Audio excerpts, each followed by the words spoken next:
संन्यासं कर्मणां कृष्ण पुनर्योगं च शंससि यच्छ्रेय एतयोरेकं तन्मे ब्रूहि सुनिश्चितम्। अर्जुन बोले, हे कृष्ण, पहले तो आप कर्मों के संन्यास की बात करते हैं और साथ ही साथ में कर्मयोग की तारीफ भी करते हैं। प्रभु, आप सीधे सीधे जो मेरे लिए फायदेमंद है वो बताइए। दोस्तों, कहीं जाने के लिए जब आप रास्ता पूछते हैं और अगर आपको दो रास्ते बताए जाएं तो आप कहते हैं, भाई जो रास्ता आसान है वो बताइए, जहां से मैं जल्दी अपनी मंजिल पर पहुंच सकूं। सीखने वाले को अधिकार होता है कि वो सिखाने वाले से कहे कि मुझे सही सिखाएं या सही प्रश्न का सही उत्तर बताएं।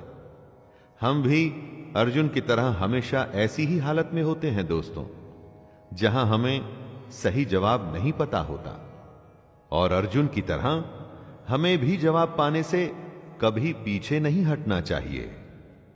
श्री भगवानुवाच संन्यासः कर्मयोगश्च निःश्रेयस्करावुभौ तयोस्तु कर्म संन्यासात् कर्मयोगो विशिष्यते।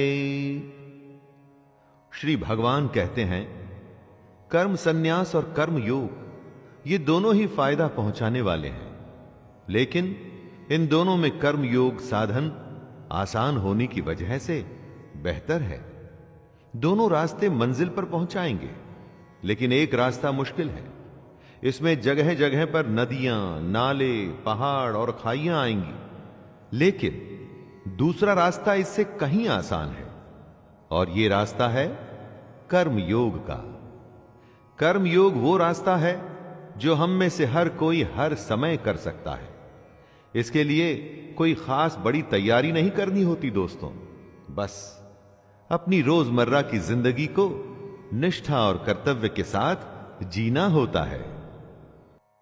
ज्ञेयः स नित्य सन्न्यासी यो न द्वेष्टि न कांक्षति निर्द्वंद्वो हि महाबाहो सुखं बंधात् प्रमुच्यते।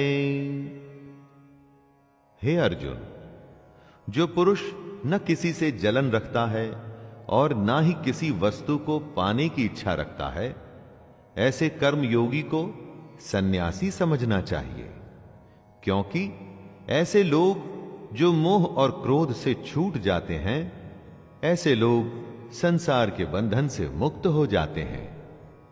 उन्हें या तो कुछ पाने की इच्छा होती है, जैसे धन, शोहरत, या ऐसी हालत जिससे आप नफरत करते हैं और निकलना भी चाहते हैं।